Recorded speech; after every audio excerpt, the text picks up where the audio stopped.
Hey everyone, welcome back to the channel. In today's video, I'm going to show you how to recover your line password. It's really simple and easy.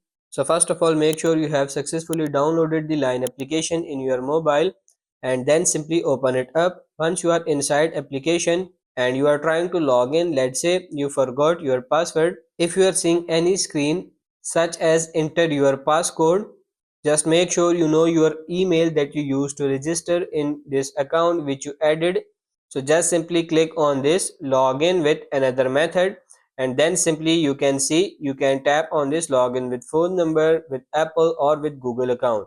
You can simply tap on this continue with Google, and once you tap on it, then you have to choose the Google account which you used it for the last time in this account, and it will let you in with the easy login button. So that's pretty much it for this video. That's how to recover line password. I hope this video was helpful. If it is, like it and subscribe to the channel. Thank you.